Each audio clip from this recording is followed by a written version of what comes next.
Afternoon. I am Vice Chair Reva Chambliss, and it's time to begin this meeting of the Metropolitan Council.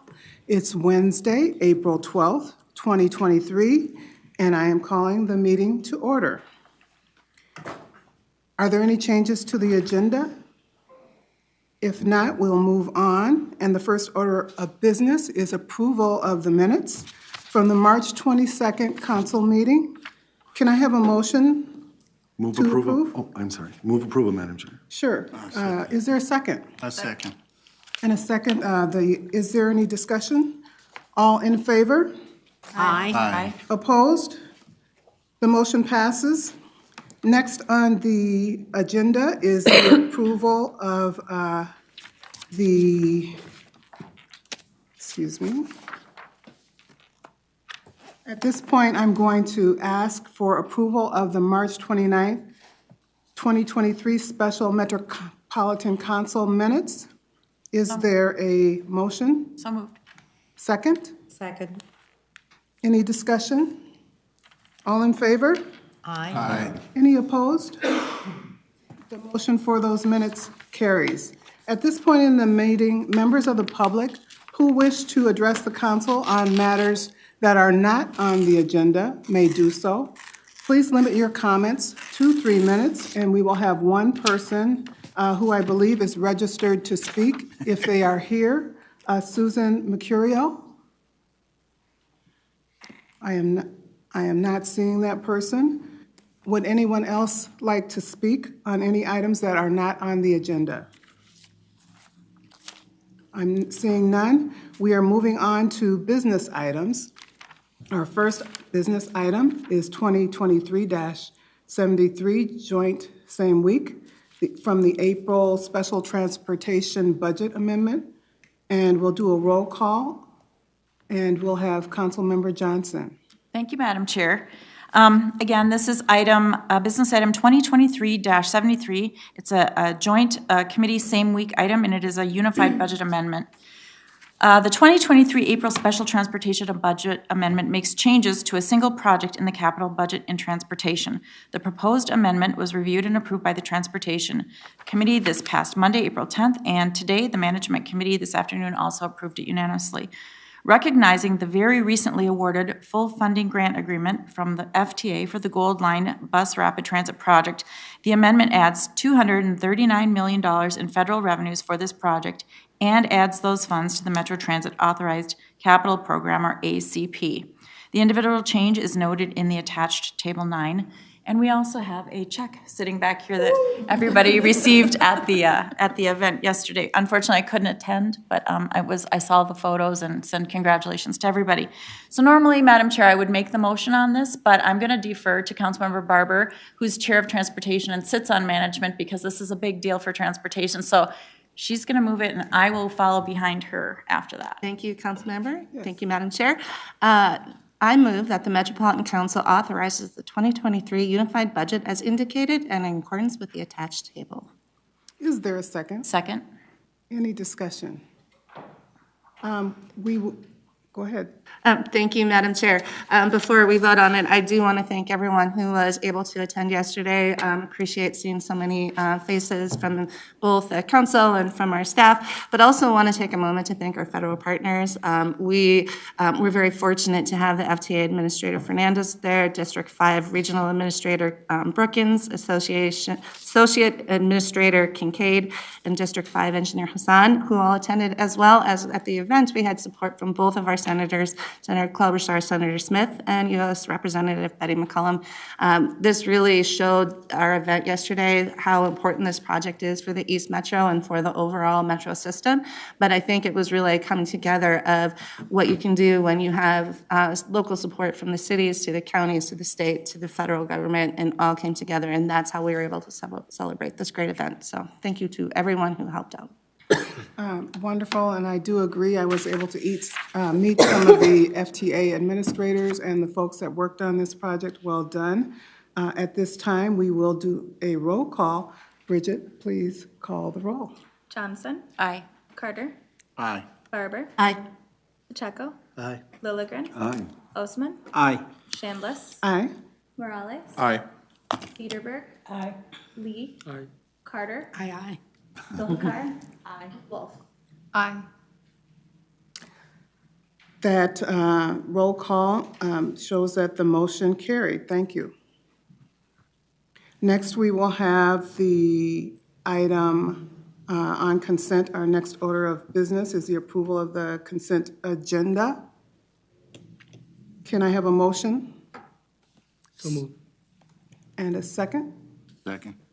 Is there any discussion? All in favor? Aye. Any opposed? The motion carries. Next, we will have reports or items on the Transportation Committee. Business item 2023-60. Madam Chair, point of order. Yes. I think we have an Environment Committee. Environment Committee, thank you for that point of order. Let's go back up to the Environment for business item 2023-78.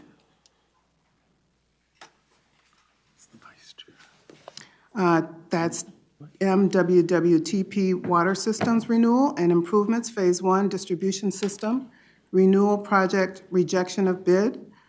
Tim Ostis. And Madam Chair, just again, point of order. Do we have a council member that's prepped to give this report? Wendy's the vice chair. Normally, Madam Chair, We normally have Councilmember Lindstrom. Is there a vice chair that is ready to present that item? I didn't get like a sheet for what to say about it, Madam Chair. all right, let's improvise here. I mean, I can wing it. So, Improvisation. procurement put out a bid for the construction of water systems renewal and improvements, Phase 1 distribution system renewal, project number 808-963, contract 22P076 for the Metropolitan wastewater treatment plant, and it came well over the bids that from the engineer's estimate. And so staff has decided to look at rebidding that work. I have that, Ms. Jacoby can give background if people want it, but the scope of work for it, there was a other items portion of it that came way, way over what we expected because the bidder was a little concerned about what would be entailed in other items. So staff is working on reconfiguring the bid so that we could get a better bid. And so they're requesting that we reject the existing bid so that staff can rebid the item. So I would move that the Metropolitan Council authorize its regional administrator to reject the bid for construction of the Metropolitan wastewater treatment plant, water systems renewal and improvements, Phase 1 distribution system renewal, project number 808-963, contract 22P076. I'll second. Okay, the item has been moved and seconded to reject the bid. Is there any discussion? Seeing none, all in favor? Aye. Any opposed? The motion carries. Next, now we have the management report.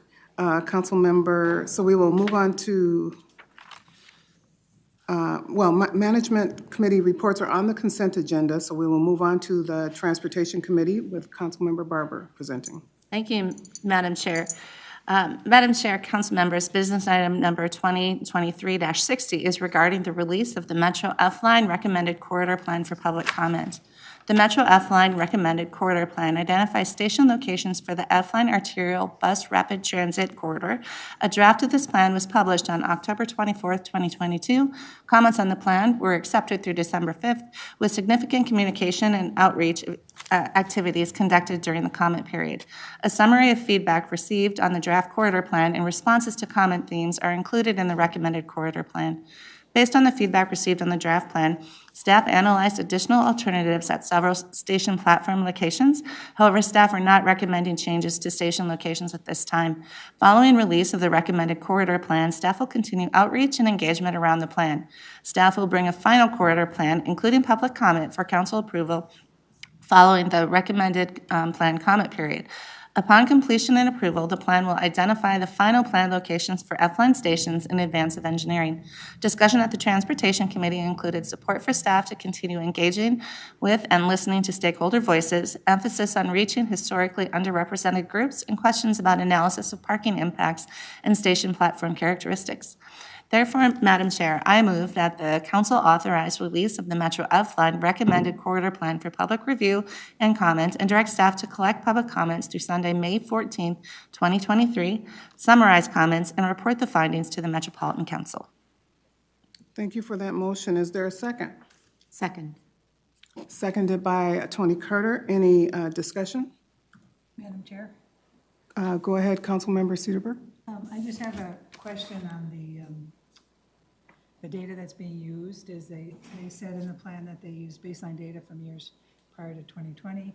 And of course they did, but going forward now as we're coming out of the pandemic and things are shifting, are they going to be using post-COVID data and updating that so things may in fact change from what they're saying now, and how that will be introduced into the plan? Councilmember Barber. Thank you, Madam Chair. Yes, at this point, we still are using data from before. I will say our ABRT lines have come back to pre-pandemic levels. So what we're finding is when we go into these corridors with replacing our highest ridership lines and replace it with ABRT, that we are seeing actually tends to be higher ridership in those corridors. But it is the right question to be asking as we're looking at some of these other transitways in the development. Right now, we are working under the FTA guidance, which is from 2019, and we know that that ridership projections and numbers, they're working on sort of the new formulas that we should be using going forward, but they haven't been released yet. So I hope that is enough to answer your question for now. If not, we can always call in the experts. No, that's fine, just that it would be coming developed and it may change again. Trying to use the most recent data to make decisions is what I think is best to do. If I may, right now it is challenging because we know it's changing. And so we continue to evaluate ridership on all the modes in different corridors because we know the way people travel has changed and will continue to change over the next couple of years. So it's something we watch very closely. Thank you. Councilmember Johnson. I was going to just say what Councilmember Barber did, that it's constantly being analyzed and that information is coming to council in real time in many cases. So I appreciate staff, doing that because we want to be as current as we can be, and our own data is good for now. Real good. Thank you. Any further discussion? Okay, with that motion and seconded, I'm going to ask all in favor? Aye. Any opposed? That motion carries. Thank you, Madam Chair. Madam Chair, council members, business item number 2023-69 is for the Metropolitan Council to authorize an additional 3.49% or $27.9 million to the 29.82%, $238.5 million cumulative change order authority for the contract with London McCrossin Joint Venture. The civil construction contract has had change orders totaling $236.9 million as of March 8th, 2023. The cumulative change order authority for civil construction contract is currently 29.82%. This action will increase the authority level to 33.31%. This action complies with the council procurement procedures, and it does not expend any funds. Therefore, Madam Chair, I move that the Metropolitan Council authorize an additional 3.49% or $27.9 million to the 29.82%, $238.5 million cumulative change order for contracts 15P307A with London McCrossin Joint Venture, resulting in change order authority of 33.31%, which is $266.4 million cumulative change order authority. Thank you. Is there a second? Second. Any discussion? Councilmember Wolf. Thank you, Madam Chair. I just wanted to make sure that this had been approved by the Hennepin County Board, since we're basically just contract administrators on these things and have to get their approval before we make any changes. Councilmember Johnson. And again, I remind reading today, because I was also making sure in the report that there was the question asked about that approvals process, and they serve with a majority vote in that process, and it's, you know, important for them to have that support, so. I'm going to call Mr. Alexander up. All right, thank you, Madam Chair. Jim Alexander, Project Director for the Green Line Extension. So the piece here is that we're looking to get approval for a council policy for the 10%. That's not necessarily associated with Hennepin County. Hennepin County does, as part of the Executive Change Control Board, they do look at all the change orders, and they do, we do seek for approval on any change orders that are over $350,000 in use of contingency. So there is that checks there, but what we're asking for tonight is just a council policy to raise that cap that we had established previously. So I don't know if that helps. Maybe I haven't answered your question yet, but the county doesn't have this policy of the 10% threshold of change orders within a contract. This is only a council policy, so it's really just increasing that threshold. It's not talking to a specific change order. We go to the county through the Executive Change Control Board to seek approval on individual change orders that would be within that cap. Any, Councilmember Wolf? Thank you, Madam Chair. I just wanted to get it out there that we're not doing anything that Hennepin County doesn't already know about in terms of spending, and we're not authorizing any spending that Hennepin County would not be approved. Thank you for that clarification. Councilmember Barber. I just want to reiterate that this is not, as I mentioned in the action, does not expend any funds or change the budget total. What it does is increase the change authority for what our anticipated change orders may be required throughout 2023. Very good. Councilmember Chair, Johnson? If I could just add to that, the county is aware of this action. They're embedded in the project, and so we communicate all our doings.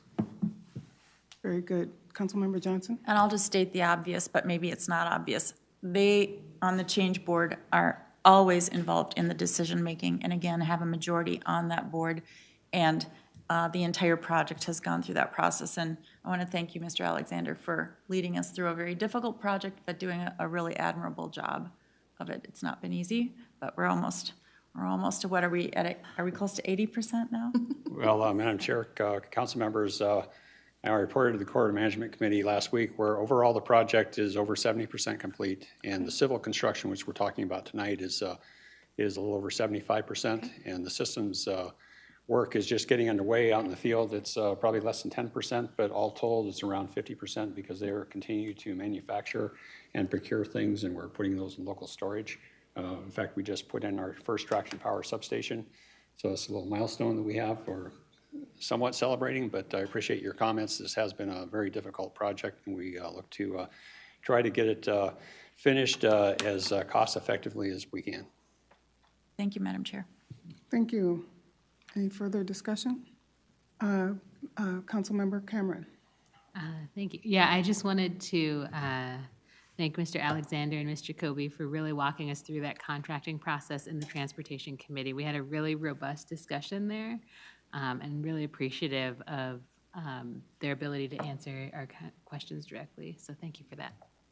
Well, it's great that we have the 75% civil construction. That's the part that's most visible, and I understand that many of our council members will be taking the first or second tour of the corridor. Next, so I'm going to ask if, since we have a second and we've completed discussion, all in favor? Aye. Any opposed? That motion carries. Thank you. Thank you, Madam Chair, council members. Business item number 2023-72, same week, is regarding the award of a construction contract for the Metro B-Line East Construction Package. The Metro B-Line East Construction Package involves construction of 30 bus rapid transit platforms in 16 intersections along the portion of the B-Line corridor between Hiawatha Avenue in Minneapolis and the Smith Avenue Transit Center in St. Paul. The project will also construct fiber communication infrastructure and locally requested pedestrian signal and pavement improvements developed in coordination with Hennepin County, Ramsey County, and the cities of Minneapolis and St. Paul. The invitation for bids was advertised on January 26, 2023. 5 bids were received. Thomas & Sons Construction Incorporated was the low responsive and responsible bidder and is recommended for the award. The Office of Equity and Equal Opportunity assigned a DBE goal of 15% for the solicitation. OEEO determined that Thomas & Sons has met the DBE requirements of the contract. A same-way council action is requested to ensure timely contract award and construction start. Therefore, Madam Chair, I move that the Metropolitan Council authorize the regional administrator to award and execute contract 22P365 with Thomas & Sons Construction Incorporated for a construction of the Metro B Line East construction package in an amount not to exceed $18,681,581. Thank you. Is there a second? Second. Seconded by Mr. Councilmember Morales. Any discussion? The motion carries. Oh, I'm sorry. All in favor? Aye. Any opposed? Okay, the motion really does carry. Great. Next, thank you, Councilmember Barber, for those business items. Next, we have other business. Appointments to the Transportation Advisory Board. Business item number 2023-85 is for appointments to the Transportation Advisory Board tab, which was established by the Metropolitan Council pursuant to Minnesota Statutes 473.146. The tab's purpose is to advise and assist the Council, the Minnesota Department of Transportation, all political subdivisions in accomplishing the responsibilities designated by state and federal law and regulation in regard to transportation planning and programming for the Twin Cities metropolitan area. The TAB is a 34-member body composed of elected officials, representatives of government agencies involved in transportation issues, citizen members, and members who represent public transit, the freight industry, and non-motorized transportation. The Metropolitan Council appoints 12 members, 8 citizen members, 2 members representing public transit, 1 member representing non-motorized transportation, and 1 member of the Metropolitan Council. In addition, the Council is responsible for appointing the TAB chair from among the advisory board membership, and TAB members serve staggered 2-year terms. TAB District D includes Council Districts 7 and 8 and has a vacancy following the resignation of the council-appointed member in early 2023. The district's currently appointed alternate, Glenn Johnson, is available to fill the vacancy for the remainder of the current term ending in January 2024. Chris Geisler was appointed by the council to represent District E in February 2023 based on item 2023-47 following an open application process. No other applicants were received for District E, and the council appointed no District E alternate member. More recently, a potential alternate member was identified and applied for the position. If appointed, Sam Valea would serve as a District E alternate through the current term ending January 2025. Therefore, I move that the Metropolitan Council approve the following appointments to the Transportation Advisory Board of TAB. District D would be Glenn Johnson, and District E, Sam Valea. Is there a second for these appointments? Second. Any discussion? Madam Chair. Councilmember Johnson. And just for District E, Mr. Valea is the alternate for E. Correct. Thank you. Any discussion? All in favor? Aye. Any opposed? The motion carries for appointments to the Transportation Advisory Board 2023-85. Next, we have information on the APTA Mobility Conference with Brian Funk, who is the Deputy General Manager and Chief Operating Officer of Metro Transit. Welcome, Brian. Excuse me. Thank you, Madam Chair, and welcome council members. Before I start, I'm keenly aware that I'm standing between you and 86 degrees of April weather, and so while the information is important, I will make sure I get to the point and use the time wisely. So again, as I was introduced, my name is Brian Funk. I'm the Deputy General Manager and Chief Operating Officer for Metro Transit. I use he, him, his pronouns, and you can call me Brian. So thank you very much for the time today, and we'll get started right away as soon as I get my clicker.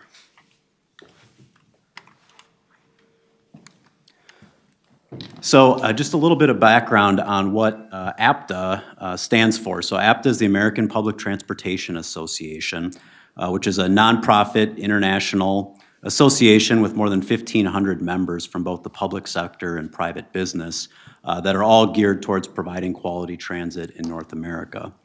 Benefits to members include advocacy at the federal level, supporting organizations through research, technical expertise, consulting services, workforce development programs, and then conferences and seminars, along with committees made up of subject matter experts to compare best practices across our industry. It's the only association in North America representing all modes of transit, and as a multimodal agency with both bus, light rail, as well as commuter rail operations, we find it valuable and think that this is a very good investment for our staff time, and we're honored to be able to host an agency of this size into our city and be able to show off our network. I have a brief video here to show you how we're enticing people into the Twin Cities. So.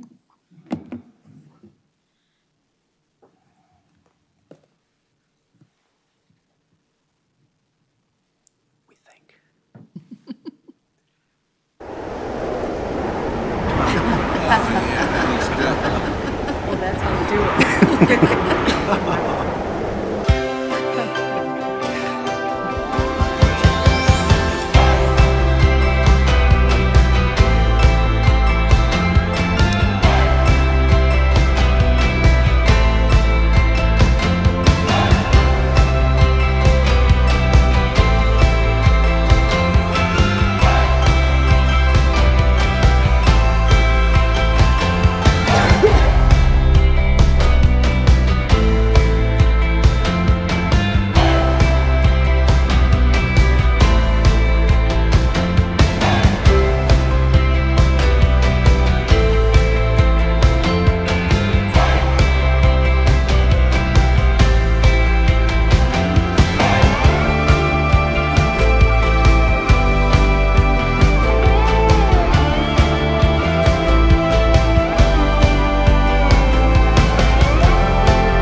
Again. Although, as we all experienced on April 1st, it did look a little bit like that. So I got a little bit nervous, but now we have our current weather, and as this gets reset, I'll just give credit to the marketing team at Metro Transit. Bruce Howard's team put that together actually last year, and we've been able to make good use of that. And so as you can see, it's a beautiful region that we all know, and you all are serving to make it even better, and we're happy to host folks. So again, the conference is being hosted here starting on Sunday, April 23rd until Wednesday, the 26th. The host hotel and primary venue is in downtown Minneapolis at the Hilton.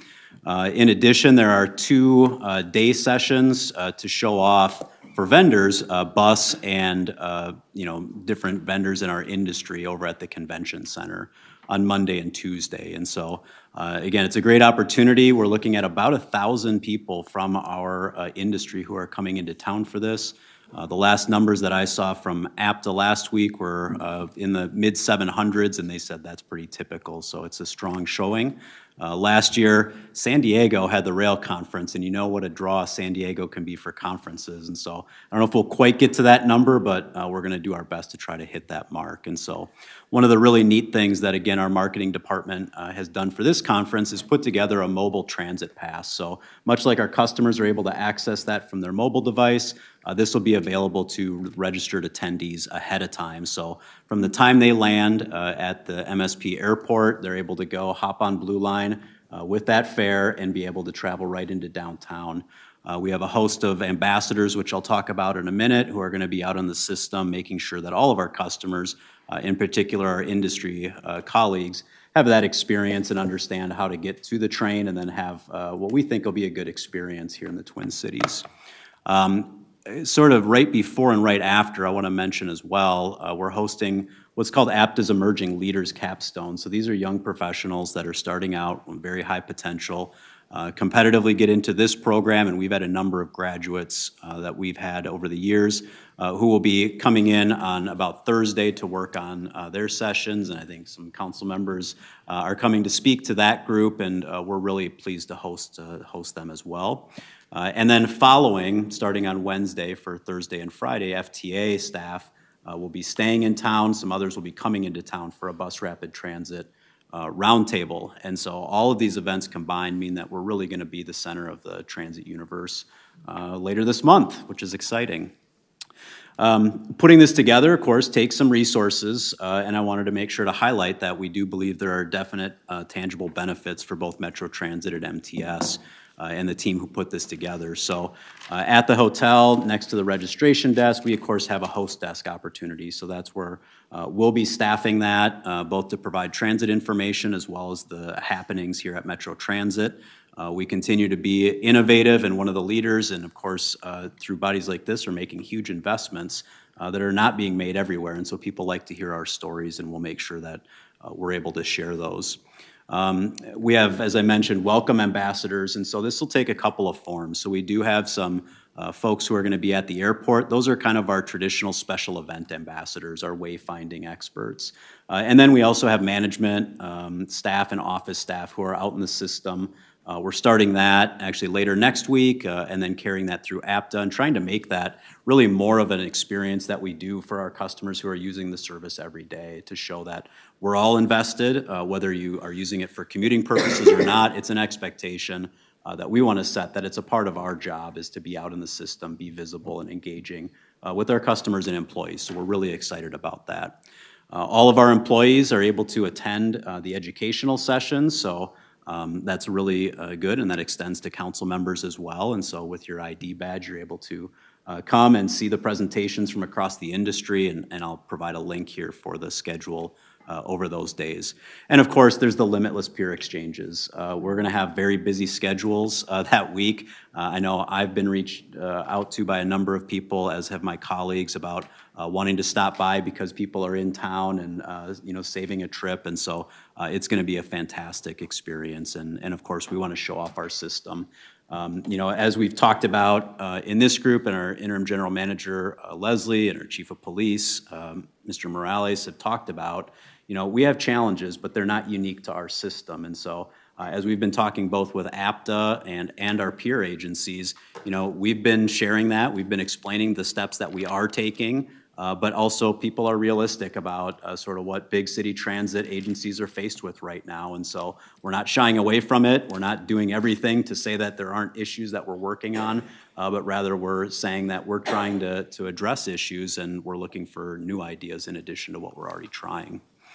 Of course, we have the opportunity for our local talent staff to be on display during these sessions. And so this is just sort of a preview, and you don't have to memorize it necessarily, but I just wanted to highlight that we have really engaged professional staff who have great stories to tell about the efforts that are being made at Metro Transit and MTS. Starting with Chair Zelli's being able to speak at the opening session with some of the APTA dignitaries, and it'll be a great time. And so we're hitting on some of the key areas that have become policy decisions and funding opportunities for us, including our battery electric bus program, public safety, equity in public transportation, recruitment and retention, and the bus rapid transit program. So We're hitting on all cylinders, so to speak, and it's really exciting. In addition, the staff coming in have an opportunity for technical tours, so we're able to give that behind-the-scenes look to all of our colleagues. We'll be hitting in that area on much of the same topics, so our growing network of bus rapid transit lines, our new North Loop garage. It's pretty rare for a transit agency to be able to invest nearly $200 million in a state-of-the-art bus facility, and we want to show it off. So our engineering and facilities, along with operations team, will actually do that twice during the week to make sure people have an opportunity to see that.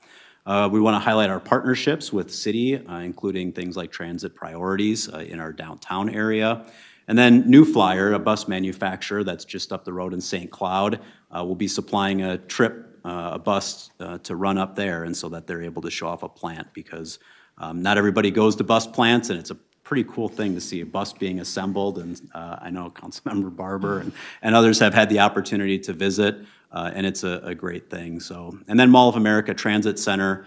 One thing we're adding on Tuesday night is our post-game Twins operations for light rail at Target Field Station. We're hosting, and they're going to sweep the Yankees. I think that's what we're going to try to do. And so after we beat the Yankees on Tuesday, our colleagues will have an opportunity to be able to see how we do that with 2 light rail lines sharing platforms, and it's a really nice, organized opportunity for people to see how that works. And finally, our battery electric buses, as we said, below zero.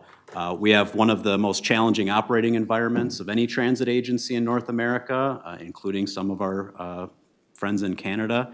But we've tackled this challenge and really have learned a lot. And so we want to be able to share that across the industry, because it's still an emerging technology with the zero emissions, and learning more about it is key. So just ask that you consider joining us. And as mentioned, we'll make sure that you have a link with the conference program and highlights. Again, and that happens to be MTS Executive Director Charles Carlson in the back of a BRT bus waving to you. But on behalf of the planning team, which was a planning team of about 15 individuals from all across our organization, people have put a lot of time and effort into it. I'm proud just to represent kind of our collective work, and are really looking forward to being able to host this in a couple weeks. So thank you for your time. Thank you, Mr. Funk. This is very exciting that we're able to host this conference of the American Public Transportation Association and have so many of our staff involved in hosting the Twin Cities, and what we've been doing here and how we can share and exchange with other experts in the industry. Are there any questions from council members? Councilmember Barber. Thank you, Madam Chair. More of a comment, but yeah, I'm looking forward to this event, and I hope that some of you can look at the agendas and come out and maybe catch some of the sessions. We have a lot of talent here, but there's a lot of talent. You're going to learn a lot of things from across the country of what's happening in different areas. So I'd really encourage you to do that. And then to the planning team, if you guys, I've been voluntold the transportation committee at least, like if you need any of us to be at any of these things, let us know, because it is really important. It is a good chance to showcase our region. Thank you. Councilmember Lee. Thanks, Madam Chair. Thanks, Brian. I appreciate your passion and enthusiasm. And I think this is a great opportunity for our staff to attend. I appreciate the pre-sessions, because it'll be a great opportunity for folks to network with other professionals and to further their professional development. So thanks for your passion and your leadership. Thank you. Councilmember Johnson. Thank you, Madam Chair. Our other partners, the suburban transit providers, I'm assuming they'd be part of this association. Do we know if they'll be participating as well outside of Metro Transit, since we're a system and they've got operations that they're working on too? So, Madam Chair and Councilmember Johnson, yeah, so suburban transit authority providers have not been part of this planning effort, but certainly we know that they're very active in APTA. Both Luther and Matt and myself, I mean, we see each other at these events, and definitely are welcome, and I believe have some agenda items that they're on as well, to make sure that we're showcasing the entire region.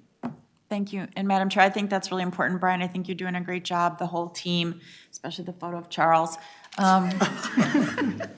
And I think it's always important, even, I know you have a lot on your plate, I can do it, I'm looking at you, Councilmember Barber, but just, even an email to our partners out there, knowing that it's happening, you might already be registered, so that they don't feel left out. And I'm not saying that they would feel left out, but oftentimes, Metro Transit is doing a thing, and of course, we've planned this whole thing, but just making sure that they can be plugged in as much as possible. Good point. Councilmember Tony Carter. Thank you. It is really exciting to know that you'll be able to share and showcase and also learn in this upcoming session. I think one of the most exciting parts of it is the APTA's Emerging Leaders Capstone. I can imagine the talent and the brainpower that will be in the room. I am assuming that this is open and that we can also attend that part. And I just wanted to be sure of when that is, and also to ask whether there's any list of presentations that might be offered.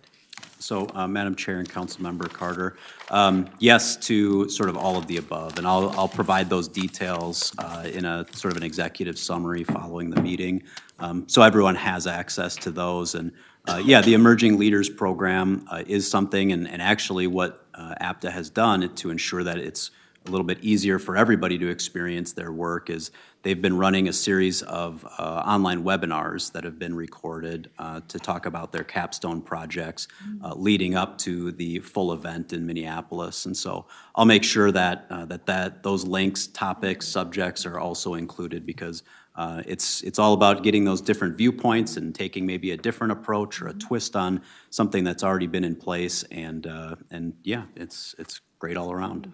Thank you. Good question. Thank you, and we'll be looking forward to getting that schedule and summary from you. Any other questions or comments? Pretty exciting. We're looking forward to it. Thank you for your presentation. At this time, I'd like to ask council members if you have any reports that you'd like to share. Seeing none, I will ask Regional Administrator Mary if she has any. Yes, thank you. I'm just going to read something that just popped into my email for you, and it's some recognition and some celebration. The Minnesota Pollution Control Agency has recognized all 9 of our wastewater treatment facilities for outstanding operations in 2022. Wow. That's great.